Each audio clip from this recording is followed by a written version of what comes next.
Kita sudah melihat tadi bagaimana proses penyerahan dokumen kesimpulan dari para pihak yang berperkara di sengketa hasil pemilu 2024.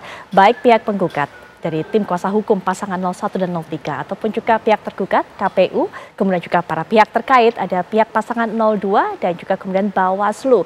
Nah, akankah kemudian dari kesimpulan yang diserahkan oleh para pihak ini bisa menjadi pertimbangan para hakim MK sehingga kemudian hakim MK ini juga akan mengabulkan gugatan para penggugat diskualifikasi pasangan 02 Prabowo Gibran dan juga diadakannya pemungutan suara ulang. Kita akan kaji lebih dalam lagi bersama para narasumber sudah hadir tentunya di samping saya Pak Zainuddin Paru yang juga merupakan kuasa hukum dari tim 01. Assalamualaikum warahmatullahi wabarakatuh. Selamat malam Pak.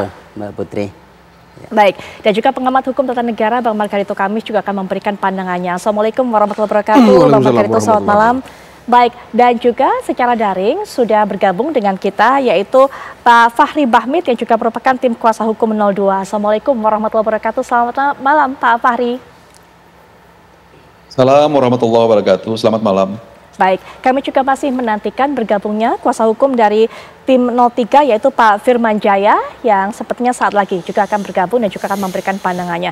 Tapi yang pasti dari setelah memberikan kesimpulan tadi Pak, begitu yakinnya pasangan ataupun juga kuasa hukum dari tim 01 ini bahwa para hakim MK akan mengabulkan gugatan karena salah satu pernyataan yang disampaikan oleh perwakilan dari kuasa hukum kepada media adalah bahwa hakim MK memiliki kewenangan untuk bisa mengadili bukan hanya masalah kuantitatif tapi juga kualitatif, bukan hanya masalah angka dan hasil akhir. Pak Zainuddin. Jadi kalau ditanya keyakinan untuk menang tentu bahkan semakin bertambah kuat setelah hadirnya 4 menteri yang diminta hadir oleh Mahkamah Konstitusi ke dalam sidangnya. Jadi 4 menteri yang dihadirkan itu dalam keterangan yang disampaikan seolah-olah laporan pertanggungjawaban. Tetapi begitu digali justru fakta yang terungkap adalah semakin menguatkan dalil permohonan yang kami sampaikan sebagai pokok permohonan yang kemudian dibahas. Dan fakta itu kita lihat ketika semua yang mulia para hakim mahkamah, hampir 8 orang itu bertanya, selalu mendasarkan pada permohonan yang kita sampaikan. Artinya apa? Artinya bahwa permohonan kami menjadi address, menjadi notis yang kuat terkait dengan pokok sengketa Pilpres 2024 dengan berbagai hal yang kita sampaikan, mulai dari putusan MK 90 tentang pelanggaran etik, kemudian KPU yang menyiapkan calon presiden dan wakil presiden tanpa ada due process of law, yaitu peraturan KPU yang berlaku masih KPU nomor 19, PKP nomor 19 tentang bahwa calon presiden yang maju adalah calon yang ditentukan berdasarkan syarat peraturan perundang-undangan dengan usia minimal 40 tahun. Baik. Sementara pasangan nomor 2 sebagaimana kita tahu calon wakil presiden saudara Gibran Rakabuming Raka masih di bawah 40 tahun. Artinya ini adalah celah hukum yang kemudian menjadi pertimbangan oleh mahkamah. Hal lain adalah terkait dengan bagaimana lumpuhnya penyelenggara pemilu baik itu KPU, Bawaslu yang tidak mampu melaksanakan tugas mereka sebagai penyelenggara untuk menyajikan pemilu yang luber jurdil kepada masyarakat, dan itu adalah merupakan pintu gerbang bagaimana kita bisa meyakini bahwa pemilu ini sesungguhnya hal penting yang mengantarkan pemimpin republik, presiden dan wakil presiden Republik Indonesia, yang kehadiran mereka dan proses penyelenggaraan itu harus memberikan fakta, harus memberikan keyakinan kepada kita akuntabilitas yang baik dan meyakini bahwa siapapun yang menang mereka layak menjadi pemimpin republik, tapi proses kemenangan itu harus dengan proses yang jujur. Nah, hal lain adalah terkait dengan bagaimana keterlibatan aparatur sipil negara, ASN di berbagai tingkatan, di berbagai tempat, yang kemudian kita melihat bahwa nyata-nyata sangat tidak imparsial, tidak netral, tidak adil kepada semua pasangan calon, tidak adil kepada pemilih sekaligus. Juga bagaimana keterlibatan institusi negara dalam hal ini TNI, Polri juga demikian masif di lapangan yang membuktikan bahwa masyarakat kemudian memilih atau tidak memilih dalam tekanan yang luar biasa, dan itu dibuktikan oleh saksi-saksi dan masyarakat yang kemudian memberikan testimoni kepada kita. Nah, terkait dengan ketidaknetralan ASN itu justru ditampilkan secara terbuka di sidang mahkamah. Apa yang saya maksudkan dengan ditampilkan secara terbuka, yaitu hadirnya dua pejabat Kemendagri yang menjadi saksi dari pihak terkait. Pak Gani Muhammad yang adalah merupakan penjabat wali kota Bekasi, dan Pak Andi Bataralifu, salah satu pejabat Kemendagri yang juga penjabat salah satu kepala daerah di Sulawesi. Dua ini adalah statusnya ASN, tapi kemudian datang menjadi saksi dari pihak terkait. Padahal pihak terkait ini 02 posisinya sama sebagai calon presiden dan wakil presiden, sebagaimana posisi Pak Amin, Anies Baswedan dan Muhaimin Iskandar, juga Ganjar Pranowo dan Pak Mahfud. Kenapa kemudian mereka bisa datang? Dan kebetulan saya yang bertanya dalam forum sidang itu, saudara berdua datang ke sini dalam status sebagai SN. Apakah ada tugas? Ada surat tugas? Ada. Gitu. Datangnya sebagai apa? Mereka tidak bisa menjawab. Tapi fakta kemudian kuasa hukum pihak terkait mengatakan bahwa ini adalah saksi pihak terkait. Artinya nyata itu sekali bahwa ASN baik tertutup maupun terbuka di forum sidang mahkamah membuktikan bahwa ASN tidak netral dan berpihak kepada pasangan nomor 2, sehingga kita meyakini bahwa kemenangan nomor 2 memang harus bisa dievaluasi, dan Mahkamah Konstitusi pada tanggal 22 April yang akan datang harus membuktikan putusan yang progresif, memberikan nilai kejujuran, integritas, dan tentu yang paling penting adalah menjaga republik ini supaya lebih aman ke depan, langgeng dengan menjadikan pemimpin yang baik. Sampai di poin itu terlebih dahulu Pak Zainuddin. Pak Fahri silakan diberikan tanggapan, karena menurut Pak Zainuddin sebagai kuasa hukum dari 01 justru apa yang ditampilkan pada persidangan ini akan mendukung dalil-dalil dari para penggugat, termasuk juga kuasa hukum 01. Bagaimana keterangan dari para menteri, termasuk juga ada dua pejabat dari kepala daerah yang datang justru akan mendukung dalil-dalil dan juga gugatan, tuntutan dari pihak 01. Silakan Pak Fahri. Iya, kalau saya berpendapatnya begini, yang disampaikan oleh Pak Zainuddin itu mestinya pada konteks pre factum. Artinya sebelum persidangan ini dilangsungkan, sebelum persidangan Mahkamah Konstitusi ini diselenggarakan. Sehingga wacana, diskursus, ataupun opini seperti itu menjadi sesuatu yang sah saja, absah saja. Tetapi kalau mestinya panggung peradilan sudah dilangsungkan, sebagaimana yang kita saksikan secara bersama, TV One juga mungkin ikut setiap hari, setiap saat, bahwa semua sudah terbuka, ya. Persidangan itu dilakukan dengan cara yang sangat terbuka, prinsip-prinsip imparsialitas dikedepankan, objektivitas dikedepankan, semua disiarkan secara terbuka. Kita bisa menyimpulkan seperti ini, bahwa mestinya wacana seperti tadi tidak perlu lagi kita kembangkan dalam forum perdebatan kita hari ini. Mestinya yang kita ngomong adalah apa yang terjadi, fakta-fakta apa yang terungkap, apa yang bisa kita bangun sebagai satu kesimpulan dalam persidangan yang kurang lebih 14 hari itu. Mestinya seperti itu. Sehingga dengan demikian wacana yang disampaikan oleh Bang Zainuddin ini menjadi ada konteksnya. Tapi kalau disampaikan saat ini kan narasi ini semakin tidak berkesudahan. Nah, saya mau ingin katakan seperti ini. Saya ngomong tidak lebih tidak kurang seperti apa yang terungkap dalam persidangan. Ini merupakan potret faktual yang terjadi selama kita bersidang di sana. Saya sama Bang Zainuddin sangat aktif dalam persidangan itu, dalam mengungkap dan menggali fakta-fakta dan kebenaran material tentunya. Saya ingin katakan seperti ini, kesimpulan yang kita susun selama 2-3 hari ini, tadi malam sudah final. Ya, hari ini telah secara resmi kurang lebih pukul 14.00 kami sudah serahkan ke Mahkamah Konstitusi melalui kepanitraan. Ya, kurang lebih 70-80 lembar kita sebagai satu tanggapan atau kesimpulan dari jalannya persidangan itu.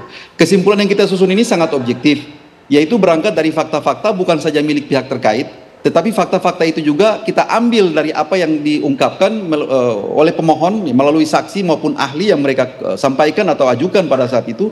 Kemudian fakta-fakta yang disampaikan oleh pihak terkait ataupun oleh pihak mohon dalam hal ini KPU dan seterusnya maupun pemberi keterangan.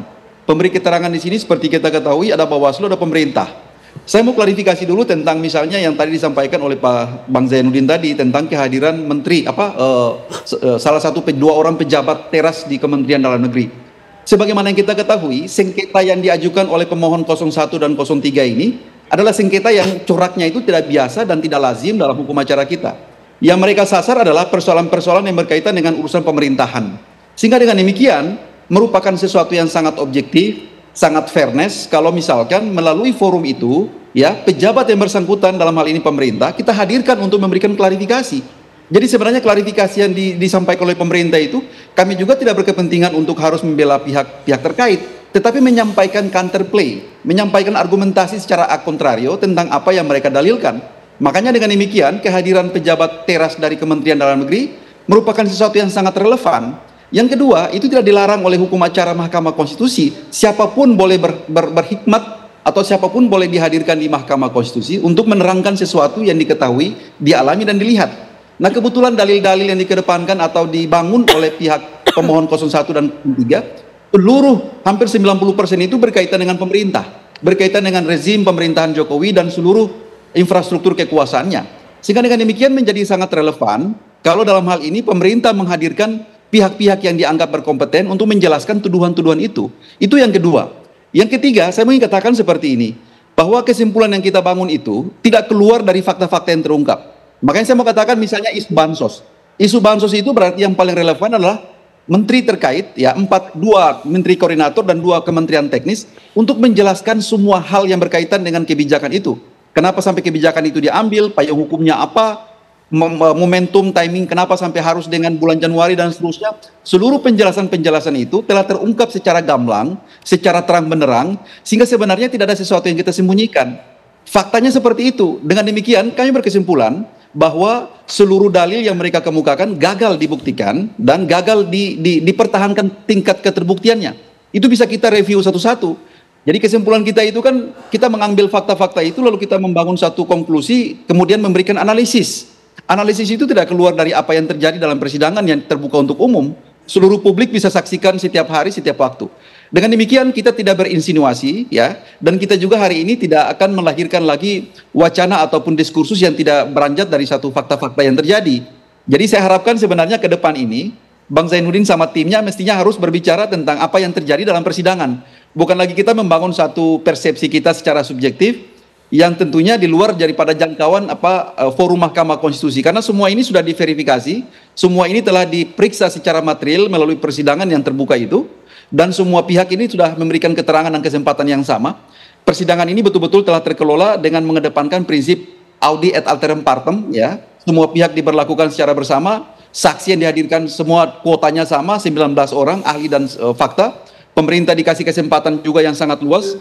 Walaupun itu merupakan permintaan dari para pihak, tapi hakim mencoba untuk mengakomodasi, memanggil para pihak termasuk menteri-menteri itu untuk menjelaskan segala sesuatu. Ya. Tujuannya adalah satu, jangan lagi ada insinuasi, jangan lagi ada sesuatu asumsi ataupun sesuatu yang sifatnya subjektivitas ya dalam memberikan pendapat dan wacana-wacana seperti itu.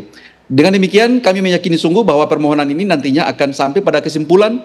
Hakim akan melakukan permusyawaratan hakim ya RPH dalam tanggal 18 sampai 20. Dan 22 itu putusan, kami berharap sungguh bahwa semua pihak harus menerima apapun produk putusan Mahkamah Konstitusi itu sebagai satu solusi konstitusional atas dispute yang terjadi saat ini. Demikian. Baik Pak Fahri, nanti juga Bang Bakar itu sebentar. Nanti tahan dulu mungkin Pak Zainuddin setelah jeda. Setelah jeda mungkin, setelah jeda kami berikan kesempatan juga termasuk Pak Bakar itu akan berikan pandangan mengenai hal ini, termasuk juga tim hukum dari 01 ini bukan hanya memberikan dokumen kesimpulan Bang Bakar itu, tapi juga barang bukti tambahan yang diserahkan. Bagaimana kemudian menilai hal ini? Tapi nanti setelah jeda kami segera kembali. Kita lanjutkan kembali perbincangan Bang Megarito tidak seperti biasanya berperkara di MK. Pada kesempatan kali ini diberikan kesempatan para pihak ini untuk memberikan kesimpulan. Apa kemudian dampaknya ini? Bisakah kemudian mempengaruhi keyakinan hakim? Hiburan saja. Bagaimana dengan bukti-bukti yang juga dibawa oleh para pihak yang datang? Hiburan aja. Bukti yang udah diperiksa begitu lama di Mahkamah Konstitusi yang sidang tadi bilang 14 hari itu, apa nggak cukup gitu? Udah cukup terlanjang bulat kok. Jadi enggak ini cuma ini kan acara formal gitu, jadi saya nggak tepat bilang gimmick, tapi sebenarnya kalau bilang gimmick ini gimmick aja ini sebenarnya. Apa pentingnya kemudian mengadakan gimmick ataupun hiburan seperti ini apa? Nomor satu begini ya, dalam dalam acara selama ini di Mahkamah Konstitusi itu nggak pernah ada kesimpulan. Nggak ada, habis ini sudah selesai, mereka musyawarah ya putus gitu selesai. Ini aja nih kali ini. Kami beberapa kali saya bicara dengan Pak Yusril itu, Pak Yusril berkali-kali mengatakan tidak ada kesimpulan dalam sidang Pilpres begitu. Tahu-tahu bilang ada kesimpulan gitu, sempat kaget itu sebenarnya Pak Yusril.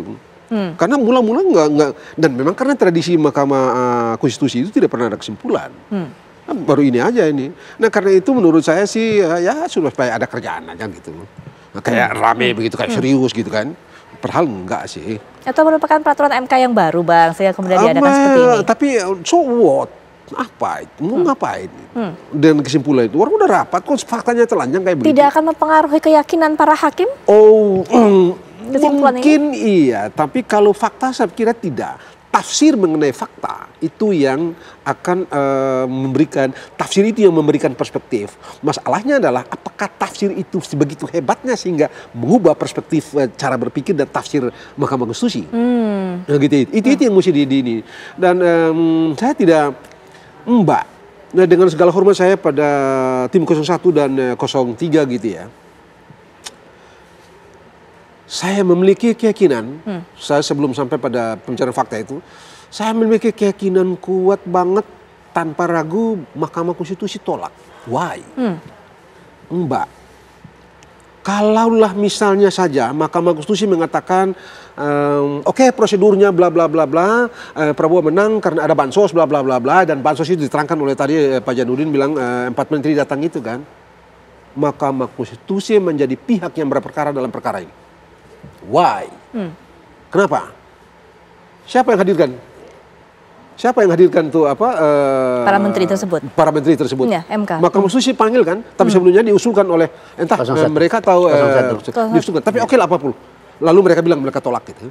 Lalu mereka, tapi sudah diusulkan, baru Mahkamah Konstitusi panggil. Dan Mahkamah Konstitusi menghadirkan mereka, lalu mengatakan terbukti apa yang didalilkan oleh pasangan 1 dan pasangan 2. Bukankah Mahkamah Konstitusi bagian dari pasangan 1 dan pasangan 2? Dan itu merusak tatanan. Tatanan betul-betul merusak itu. Jangan ngomong kosong di Mahkamah Konstitusi. Saya tidak ada urusan dengan apa begitu ya. Apa yang merusak? Jangan salah loh. Nah, satu ya. Yang kedua, saya mau bilang begini loh Mbak. Mahkamah Konstitusi saya ingatkan betul gitu. Jangan main-main yang bilang ini demi konstitusi, demi demokrasi. Enggak, bohong semua itu. Why? Ada efek apa? Anda tahu nggak, Mbak Put selesai apa? S1-nya selesai tahun berapa? Dulu. Tahun 2007 dulu. Oh 2007, oh berarti enggak ini ya. Di masa Orde Baru itu melaksanakan Undang-Undang Dasar secara murni dan konsekuen. Selalu bilang Undang-Undang Dasar secara murni dan konsekuen. Ada orang bicara sedikit keluar dari Undang-Undang Dasar itu digebukin. Begitu ya. Dan ini kalau Mahkamah Konstitusi mengatakan bilang Undang-Undang Dasar konstitusi melampaui garis konstitusi yang ditentukan dalam pasal 24 C ayat 1. Tidakkah sama dengan dulu Mahkamah Konstitusi berdiri di atas mimpi tentang Mahkamah Konstitusi itu lalu bertindak melampaui konstitusi? Merusak. Betul-betul merusak nih. Ini merusak, totally merusak. Itu dari segi yang terlihat, belum lagi yang lain. Misalnya tadi gitu ya. Itu yang saya agak tawar sedikit waktu itu di dalam Mahkamah Konstitusi itu. Anda ini sudah diberikan hak. Kita ini diberikan hak bahwa kalau tindakan KPU begini-begini dan merugikan kita, saya diberikan hak untuk memperkarakan itu ke sini. Tidak digunakan. Oke. Nanti udah masuk sudah kalah di dalam Mahkamah Konstitusi baru bilang ini manusia nggak sah. Padahal untuk urusan itulah Anda diberikan hak, namanya sengketa proses. Sengketa proses itu persoalannya periksanya di KPU, di Bawaslu. Enggak dibikin. Dalam ilmu hukum, hak yang tidak digunakan itu disebut melepaskan hak. Anda menemukan diri pada seluruh akibat hukum yang timbul dengan tindakan itu. Jadi apa? Apakah kalau Mahkamah Konstitusi bergerak di luar pakem ini, tidakkah Mahkamah Konstitusi bikin rusak ini negara ini, bikin rusak tatanan hukum? Jadi nothing deh. Baik. Saya kira enggak lah. Baik. Udahlah lebih termasuk baik. Bukti-bukti tersebut yang dibawa oleh para pihak-pihak ini. Bukti itu mau diapain? Bagaimana cara memberikan nilai terhadap bukti? Sedangkan bukti itu bernilai kalau dibicarakan dalam persidangan. Pengadilan. Dalam persidangan. Persidangan ya. Begitu itu. Jadi apa gitu? Bukti surat itu dikasih ke dalam bisa dikoreksi, di-verify baik oleh hakim, para pihak dan segala macam. Karena itu misalnya beliau punya bukti dikasih ke sana, berdasarkan bukti itu, Anda ini bukti ini begini-begini, bagaimana Anda? Bisa ditanya sana, bisa tanya ke pihak yang berseberangan dengan itu. Nah, ini kalau bukti yang berbawa tadi, baik itu pasal tiga pasal, mau ngapain? Okay. Mau ngapain itu barang itu? Nah, ini nama-nama kerja doang. Baik, Pak Zainuddin, silakan diberikan tanggapan. Buktinya tidak bernilai kalau tidak dibawa persidangan. Kalau masalah kesimpulan memang ini sesuatu yang baru, betul. Baru sengketa Pilpres kali ini kemudian ada kesimpulan. Tapi bagi kami apapun, sekecil apapun celah itu memang harus kita gunakan. Kan namanya peluang dari sekian kemungkinan 1 sampai 10 bisa saja dari 1 sampai 10 di poin ketiga, atau poin keempat, atau poin pertama, poin 1, itulah yang menjadi pertimbangan utama dari mahkamah.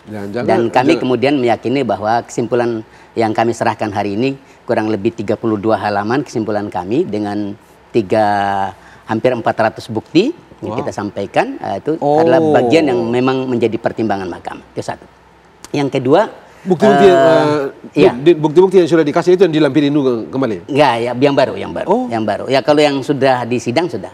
Bagi kita, misalnya tadi Bung Margarito mengatakan, apa ini gimmick saja? Tidak. Ada asas hukum dalam hukum acara yang namanya ius curia novit, bahwa hakim itu mengetahui tentang hukum. Kenapa mereka melakukan sesuatu, termasuk tentang apa putusan yang diambil. Jadi ketika sebuah putusan sudah diambil oleh hakim, maka kita harus melandaskan prinsip kita pada prinsip tadi, asas tadi, ius curia novit, bahwa hakim punya kekuasaan, hakim punya pengetahuan tentang sesuatu hukum yang kemudian menjadi dasar mereka membuat putusan. Baik. Atau yang kedua.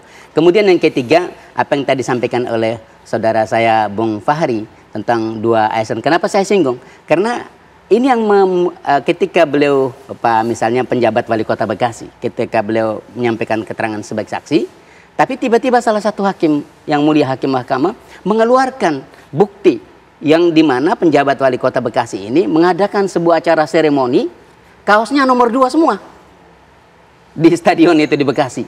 Kemudian ditanya, ini acara apa? Dia bilang, itu seremoni saja, Pak. Tapi orang awam sekalipun pasti tahu. Kenapa tidak nomor 1?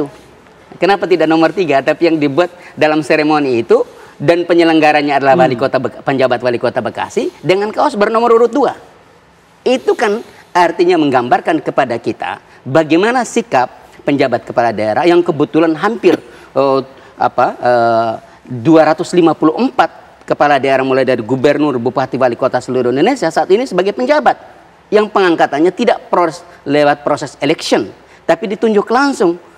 Apakah itu oleh presiden, apakah itu oleh Kemendagri, dan kita seperti berada dalam ruang hampa. Tidak tahu mekanismenya seperti apa, menunjuk seorang penjabat kepala daerah menjadi wali kota, menjadi bupati, menjadi gubernur, dan mereka kemudian bekerja tanpa kontrol.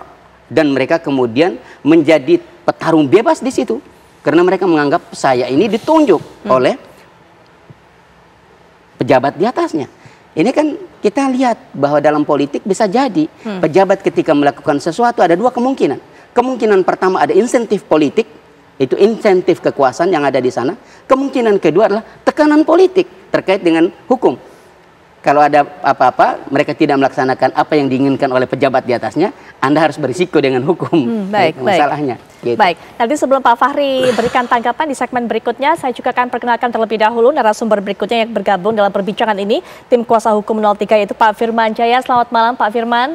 Oh ya, Delia.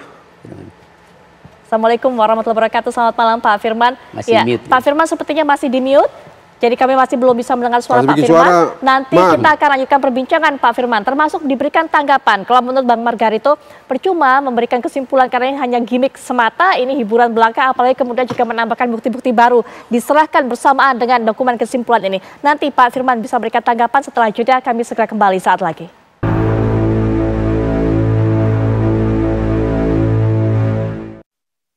Teman-teman, amicus curiae ini merupakan perasan dari perasaan dan pemikiran Ibu Megawati Soekarno Putri yang dikontemplasikan oleh beliau dan diawali dengan tulisan tangan dari Ibu Megawati Soekarno Putri yang menggunakan huruf merah mencerminkan keberanian dan juga tanggung jawab sebagai warga negara Indonesia.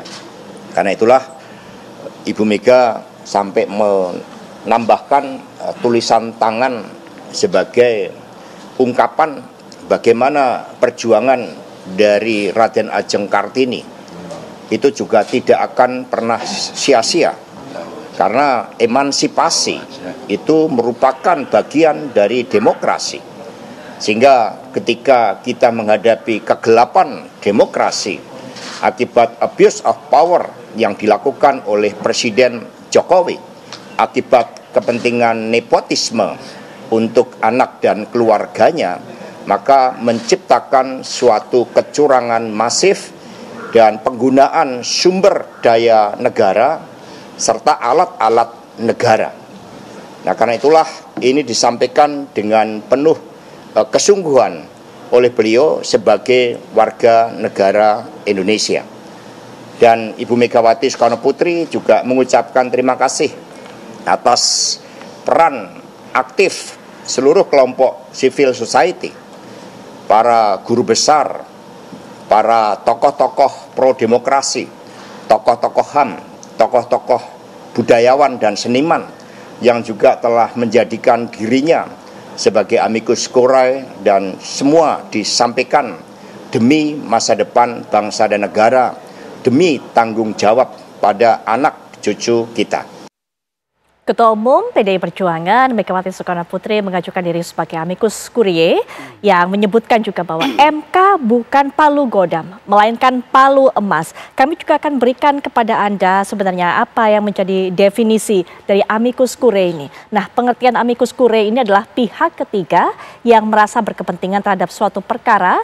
Pihak tersebut memberikan pendapat hukumnya kepada pengadilan di mana hanya sebatas memberikan opini, bukan melakukan perlawanan. Nah, amicus curiae ini juga biasanya bukan merupakan pihak yang terlibat secara langsung dalam kasus tersebut, namun pihak tersebut memiliki kepentingan yang relevan atau pengetahuan khusus yang dapat memberikan kontribusi kepada pengadilan. Nah, kita akan langsung saja menanyakan kepada Pak Firman apa yang kemudian diharapkan oleh pasangan 03 ini dengan majunya ataupun juga dengan diajukannya Ibu Megawati sebagai amicus curiae dalam kasus kali ini. Silakan Pak Firman.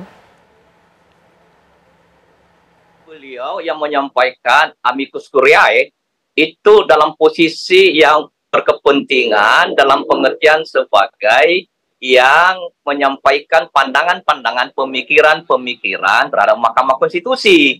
Dan untuk itu maka tentu sikap pemikiran kenegaraan Ibu Megawati Soekarno Putri merefleksikan dan menunjukkan keberpihakan beliau pada penguatan konstitusi, pada pembangunan demokrasi.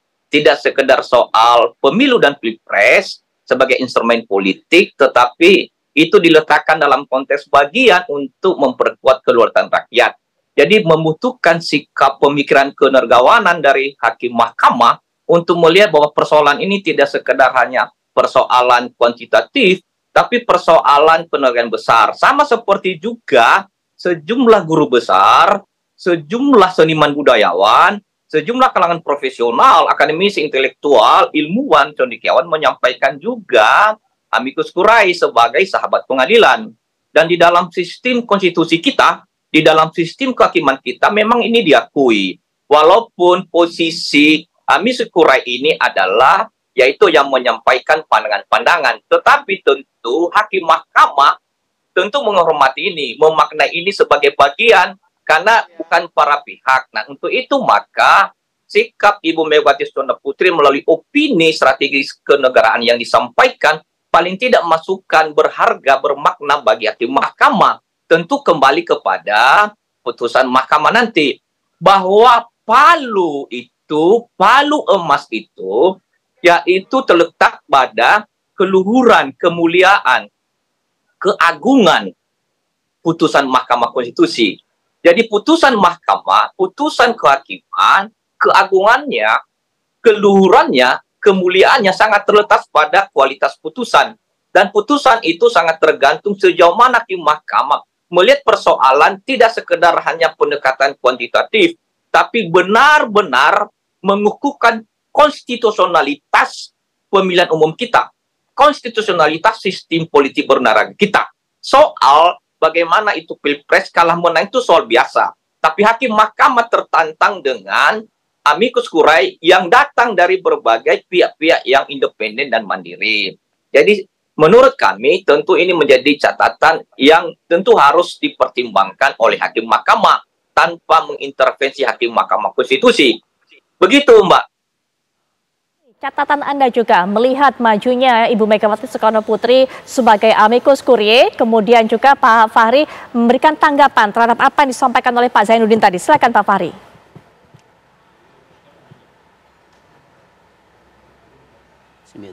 Pak Fahri? Ya, Pak Fahri masih mendengar suara saya? Putus kan? Sepertinya ada kendala komunikasi antara kami dengan Pak Fahri. Kami akan break sejenak, kita akan perbaiki jalur komunikasi kembali. Nanti kita juga akan minta pandangan dari Pak Zainuddin mengenai apa yang dilakukan oleh pasangan 03 atau kuasa hukum 03 di Bapak Kadito juga. Tapi setelah jeda, kami segera kembali.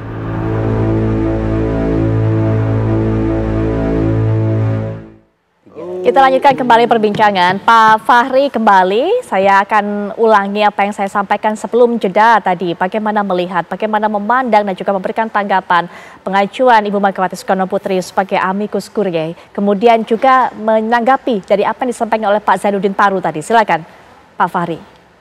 Pak Fahri. Ya, yang pertama yang disampaikan sama Pak Zainuddin Paru tadi seperti sebelumnya, penegasan kami adalah bahwa sebenarnya forum persidangan ataupun bagaimana memverifikasi memverified seluruh alat bukti, keterangan saksi dan keterangan pihak terkait ataupun para pihak termasuk dalam hal ini pemberi keterangan itu telah selesai. Dengan demikian telah cukup bahan ataupun materi tentunya untuk ke mahkamah sebenarnya harus bersikap. Mahkamah tentunya saya sepakat setuju dengan ini disampaikan oleh Pak Zainuddin tadi, prinsip ius curiae novit bahwa hakim dianggap tahu akan hukumnya, memang itu seperti itu. Apalagi hakim konstitusi, 98 hakim konstitusi ini merupakan punggawa demokrasi dan konstitusi yang tidak ada sama sekali pun yang kami ragukan dari komitmen dan integritas mereka dalam rangka untuk memutus secara konstitusional terhadap persoalan sengketa konkret ini dalam persidangan MK. Satu hal yang saya mau katakan buat Bang Zainuddin seperti ini, bahwa kita itu dalam mengadili undang-undang atau Mahkamah Konstitusi itu dalam mengadili undang-undang atau court of law itu berbeda karakter dan coraknya dengan ketika Mahkamah Konstitusi mengadili sengketa case atau sengketa konkret seperti yang terjadi saat ini, seperti penyelesaian sengketa pilpres, dispute tentang pilpres.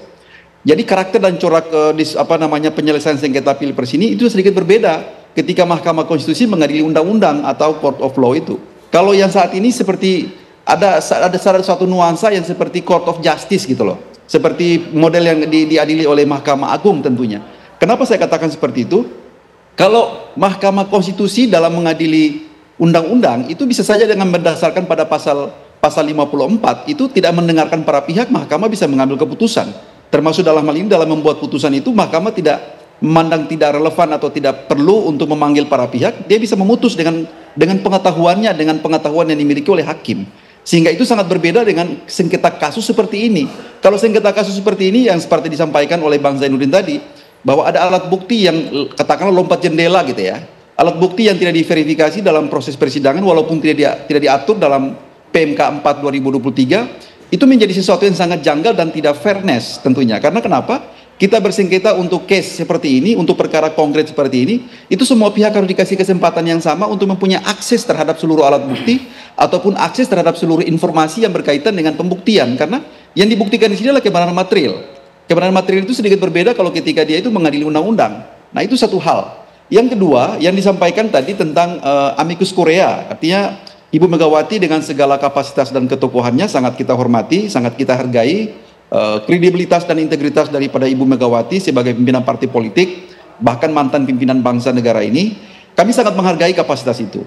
Tetapi dalam konteks amicus curiae dalam soal ini, mohon maaf sekali bahwa Ibu Megawati itu mempunyai konflik of interest, mempunyai kepentingan yang secara langsung berkaitan dengan sengketa ini. Karena kenapa? Partai politik yang mengusung capres yang saat ini mempunyai standing position di Mahkamah Konstitusi itu adalah Ganjar Mahfud. Sehingga dengan demikian sangat sulit untuk kita bedakan antara memang muatan ataupun aspirasi ataupun satu dukungan moral atau satu pendapat moral yang dikemukakan oleh Ibu Megawati itu bisa dianggap sesuatu yang fair dan objektif. Tentunya ini menjadi satu problematis yang tentunya bagi kami sebenarnya sangat jauh dari prinsip-prinsip amicus curiae. Karena kaidah ataupun praktek amicus curiae itu atau sahabat court of sahabat peradilan ya itu sebenarnya harus betul-betul independen, ya, terbebas dari anasir-anasir politik, terbebas dari berbagai konflik of interest dan seterusnya, sehingga betul-betul pikiran, pandangan ataupun masukan yang disampaikan kepada peradilan itu betul-betul independen, objektif, dan memang sangat jauh dari prinsip-prinsip kepentingan dan seterusnya. Itu problematisnya di situ. Dengan demikian, dengan segala hormat kepada Ibu Megawati, kami menolak sebenarnya beliau bertindak sebagai amicus curiae dalam soal ini karena mempunyai irisan kepentingan secara langsung dengan perkara yang sedang disengketakan ini. Baik, demikian. Pak Firman. Ya, Pak Firman, silakan diberikan tanggapan mengenai hal ini. Ada konflik of interest di sana, bahkan juga ini menyimpang dengan nilai-nilai dari amicus curiae sendiri, Pak Firman. Tentu kita kembalikan kepada hakim mahkamah yang memiliki kewenangan konstitusional untuk menilai pada akhirnya, dan tentu kita tidak boleh membatasi hakim mahkamah untuk mendengar, untuk membaca, untuk mempertimbangkan semua pihak apapun latar belakangnya. Jadi posisi Ibu Megawati Soekarno Putri baik sebagai warga negara maupun sebagai yang pernah memimpin bangsa ini, sebagai presiden, sebagai wakil presiden yang pernah juga memandu bangsa negara ini ketika ada amandemen konstitusi dan ketika juga lembaga Mahkamah Konstitusi itu dibentuk didirikan pada zaman Ibu Megawati menjadi presiden dan segala peraturan perundang-undangan. Jadi ada perenungan kenegaraan, ada kontemplasi demokrasi konstitusi yang menjadi bagian dari pemikiran Ibu Megawati untuk menyampaikan sebagai bagian dari amicus curiae, dan itu sebagai sahabat pengadilan, maka tentu itu menjadi masukan berharga, bermakna bagi hakim mahkamah. Memang kalau lihat dari perspektif yang lain, tentu lain pandangan. Tetapi opini, pemikiran, sikap yang disampaikan Ibu Megawati itu sebetulnya kalau dibaca, jauh dari kepentingan-kepentingan partisan kelompok. Kalau kita baca betul, kalau kita renungkan betul, maka opini sebagai bagian dari amicus curiae itu sebagai sahabat pengadilan, itu sangat dalam. Yaitu bagaimana memastikan konstitusionalitas pemilu, konstitusionalitas sistem politik demokrasi kita benar-benar tegak kukuh dalam konteks Indonesia. Maka dengan demikian, maka tentu ini menjadi masukan berharga dan bagi hakim mahkamah untuk menilai, mempertimbangkan. Jadi kita tidak bisa membatasi para pihak, kita tidak bisa menyandera masyarakat Indonesia, kita tidak boleh juga membelenggu hakim mahkamah untuk menilai, mempertimbangkan semua hal. Jadi ini sebagai masukan bahwa bagaimanapun pemilu itu adalah bagian untuk memaknai demokrasi kita yang bersumber pada konstitusi dan kedaulatan rakyat. Yang dirawat, yang dijaga adalah penguatan kedaulatan rakyatnya, berbasis pada kedaulatan rakyat, pada proses demokrasi dan kualitas demokrasi. Maka instrumen Mahkamah Konstitusi sebagai pengawal dan penjaga konstitusi tentu terpanggil untuk bisa memaknai itu. Jadi tidak bisa direndahkan Mahkamah Konstitusi hanya mengurus yang soal-soal nominal, kuantitatif, tapi juga mengurus soal-soal yang bersifat konstitusional.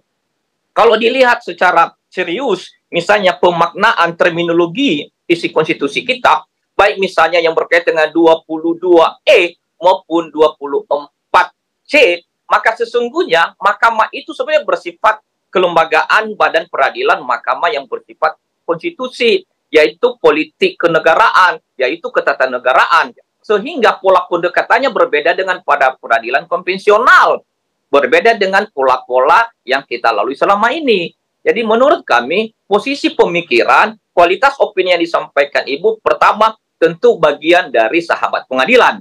Dan tentu sebagai sahabat pengadilan, maka sikap pemikiran itu sudah dituangkan, dan tentu kita harapkan, kami berpengharapan dan berkeyakinan, hakim mahkamah bisa mempertimbangkan, sama seperti juga banyak juga cendekiawan, ilmuwan, intelektual, akademisi, seniman budayawan, kalangan profesional aktivis menyampaikan juga bagian amicus curiae. Dan itu menjadi penting dalam proses pembangunan mahkamah. Ya, kami dapatkan pesan Pak Firman. Singkat saja penutup, Pak Margarito, melihat hal ini. Dua pandangan berbeda melihat Ibu Megawati sebagai amicus curiae. Singkat saja.